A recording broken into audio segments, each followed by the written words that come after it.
With a number of COVID-19 cases maintaining throughout the state of Texas, there have been more and more requests regarding the school year. While we still don't have all the answers, we'll be publishing episodes weekly to provide what information we do have and keep you updated on the 2021 school year.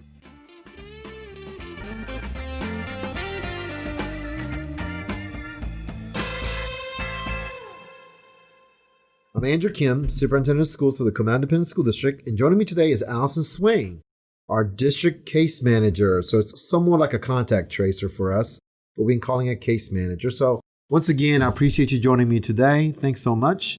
And first and foremost, Allyson, what's your background? Let's talk about that. I've been a nurse for almost 9 years now. Actually, it's been 9 years now. I started working for the district about a few years ago as a school nurse, and then I've kind of transitioned into this position. Yeah, so you came to us this summer. Mm-hmm. We wanted to create this internal process here at the central office. And you're kind of our lead, but you also work with, we have also 3 additional current nurses that we've also hired on to work with you as district-wide case managers. So I appreciate it very much. So in your perspective, just kind of give us a 30,000 altitude perspective about COVID-19 and case management so far. What's your thoughts? Going into this, I was actually quite nervous about what it was going to look like. But as the team kind of came together and made this plan on what we're going to do to open up the school safely, we were pretty nervous the first couple weeks. And then as it's kind of rolled on through, we've got the process down pretty well. You'll see your numbers kind of fluctuate here and there, but we're pretty steady, like you were saying. Yeah, and the numbers are reflected in our dashboard on our website at www.comalisd.org. So the dashboard has 3 components to it: a number related to lab confirmed positives, a number related to contact exposure or close contact of students and staff members, and then of course symptomatic cases. What are some things that you're noticing as you do in your job so far? It's kind of unique opportunity to kind of see it on a day-to-day basis. What are some observations you have about contact tracing or case management, as we like to call it here in Comal Independent School District? One of 2 things. Every case is different. Like I used to think, when you have a certain thing like the flu, they typically have specific symptoms. But with this one, it's literally almost every case I'm like, wow, you're so different from the next. So it's really hard in that aspect. So you really have to trust your nursing judgment, the people at the campuses or the nurses at the campus to kind of use their nursing judgment. And the other one too is typically most come from what they're doing outside of the school, kind of bringing it in. It's not. Yeah. So some of the issues are stemming from out of the school experience. Is that what you're trying to talk about? I know that you're trying to be very thoughtful about each individual case's sort of privacy issues right now. So I appreciate that. What are you noticing? Is that the case that certainly sort of tracing it back to some event that happens on the weekends or birthday parties or things of that nature, I guess? Yeah, it's events, family gatherings, that type of stuff. Either a parent has it and they're passing it on to the children. And then the good thing is we typically know things right away. So we're able to jump right into action to protect the rest of the... Yeah.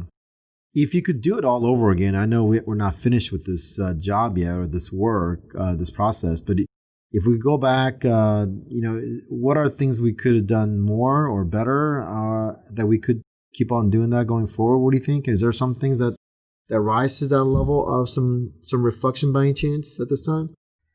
I mean, I think the biggest thing is education. I mean, the type of stuff that we get that's a pushback, most people are understanding the process. I think the biggest thing is people understanding where we get the guidelines from. And we don't know anything a lot about COVID to understand longevity. So I think it's just getting the education out to people about. Yeah, that's a great point. So the pushback has been, hey, so people think, I think in some sense maybe that our school district is making up the rules on our own in some vacuum, maybe perhaps. Is that right? Would that be fair to say? Yeah. I mean, the the majority, if you tell them that they've been either exposed or they're having symptoms, they have to be out for a certain amount of days. Our typical pushback is, that's a lot of time. Like, what am I going to do with my kids out? Everybody has to work. Hey, as a parent, I agree. I mean, I've been making sure that, I'm going to knock on wood here, but I can't afford to be out 14 days myself personally. Right. So that's a lot of days, I admit. But let's clarify that for everybody while we have an opportunity here. Where are these rules coming from that we are enforcing or monitoring? We pull from the TA guidelines. The Texas Education Yes, Agency. Sir. And then a little bit of CDC. We kind of compare and contrast with all of those, but mainly from the TEA. And then we meet weekly with the county as well and kind of pull all the information, but mainly from the TEA. And TEA, of course, their rules are stemming from the Department of Health and Human Services in the state of Texas, and by the way, a governor's office, which purports to be also in alignment with the CDC guidelines. I think our public knows, well, we're sort of under some governance rules through the Texas Education Agency, so that's mainly where we follow quite a bit. All school districts, really, through the TA guidelines. What's been the? Let's be honest. What's been one of the rules that we have to follow that you just, gosh, this is just just a pain to actually try to follow through on. We thought the biggest pushback was going to be masks, but it's doing really well. Yes. I think the biggest is people social distancing. The majority are doing really well with that.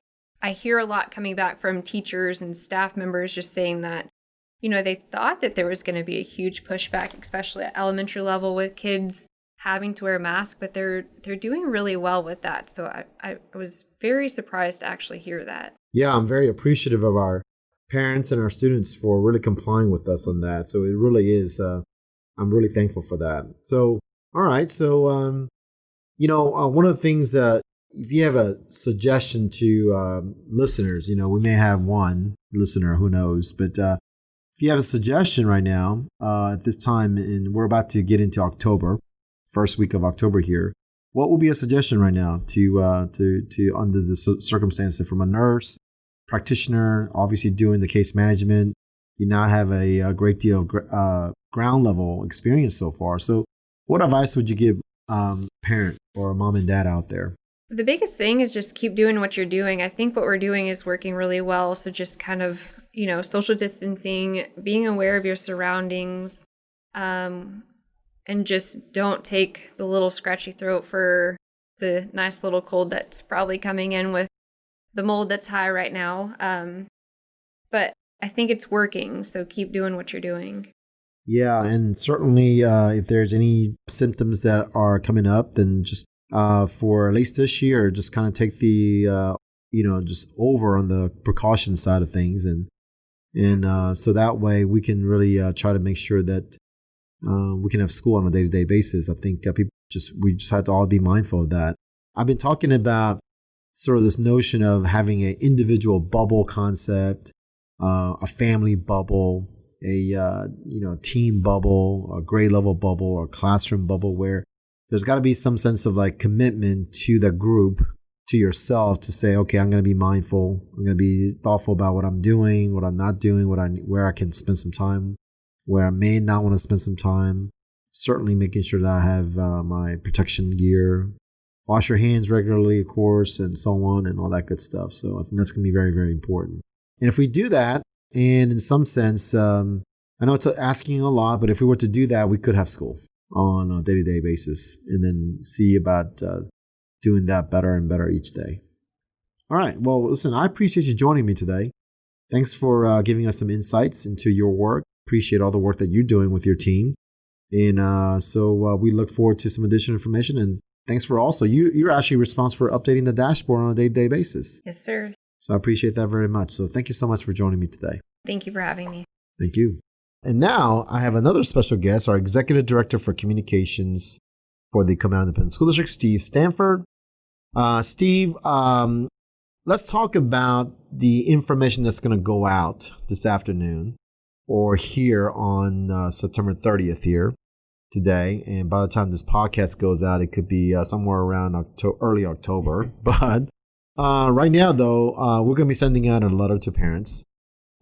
Describe and talk about the content of this letter that we're going to send out to parents, that parents will have by the time they listen to this particular podcast. Well, as you know, from the very beginning, we've talked about the IDO, or the instructional delivery option changeover, happening with the new grading period. And as we enter October, the grading period changes on the 19th. And so what we're doing is we're going to be opening up the process for parents who are currently have their students doing remote learning to have the opportunity to come back on campus. And so what we'll be sending out and what parents will have that link to a form that we've created that will allow them to indicate to us that they are intending to come back on campus. But it's also true to go the other way too. Wouldn't that be the case? Absolutely. I mean, if they want to let us know that they want to go to remote or from on campus to remote, they can certainly do that as well. Now, as a reminder, we've had parents who've gone from on campus to remote throughout the semester already. But if you want to make that change at the grading period, kind of make a formal break, certainly let us know so we can make the appropriate schedule changes. Yeah, so that's a great point, actually. Think about it from the perspective of the fact that it's much easier to go from on campus to remote at any time. Right. Because it doesn't affect our scheduling issues. But to go from remote to on campus, there's a huge significant scheduling issues that we have to take care of. So so knowing that is important. What are the dates for parents to make that decision? Well, it's going to open tonight, but officially it's from the 1st of October. To the 9th, 1st of October to the 9th of October. And the reason... that's a weekend and a weekend. I mean, that's a pretty good number of days. Yeah, and I think most parents already know, as you know, we've been getting emails and people have been asking, hey, when can we do this? So I think a lot of people will already know, and there'll be some that want to think about it and make some decisions. And but we want to give plenty of time for them to do that, and it also give our campuses plenty of time to make those schedule changes, as you mentioned. That's why we have that deadline for the 9th. So that gives that entire week to make those changes. I think really important, another date to remember is that although the 19th is the official start of the grading period, students won't actually start their on-campus learning until the 21st. For those who are coming back. For those who are coming back. That is correct. Yeah. Now, those who've been on campus already, they'll be there on the 19th. That's right. It's just that the new kids who are coming back on, it'll be the 21st, will be the first physical day. That's right. And the reason we're doing that is because we want to make sure it has to do with report cards and getting all the grades, the schedules, getting everything entered, and then implementing that schedule change on the 21st. Yeah, because if you come on the 19th and you have not been there the first grading period, there's no schedule for you yet. Right. Until we close out that schedule process. So it's just unfortunately a function of the student information system that every school district in the state of Texas has to deal with.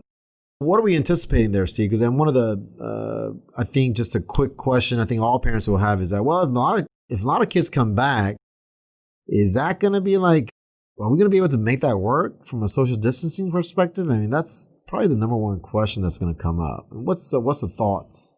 Well, I think that, it's something we've been talking about. Joe McKenna and his group, they've been, looking at that, making the, necessary changes.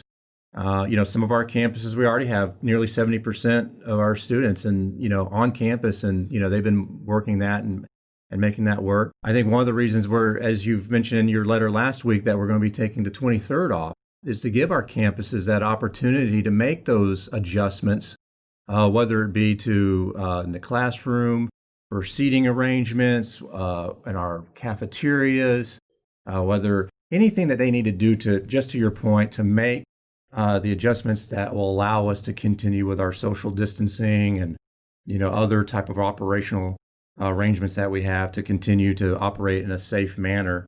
I think we'll be able to do that. Okay. Well, I'll tell you what, I know there's a lot of questions that's going to come about, and we do have a help desk.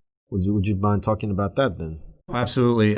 So we've had it stood up really before school started, and it's our help desk where right now they initially started just answering questions specifically to remote learning, but right now they're kind of answering anything related to what's going on with either on-campus learning or remote learning. So There'll be somebody there to help them answer their questions. If they don't have the answer to the question, they'll find somebody that does have it, and direct it to the right source for that information. Okay, sounds good. All right, sounds like a plan.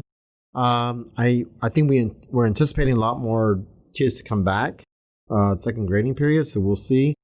Certainly, I'm advocating for parents to make decisions based upon health, and so please, if you feel that you need to stay home, please do so and be a remote student. And so I do believe somewhere down the road we'll all be back, but let's just take precaution where we can, and hopefully parents will make that decision for their own children, rightly so, as a choice.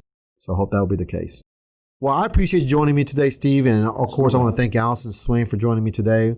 Once again, thanks for joining the podcast.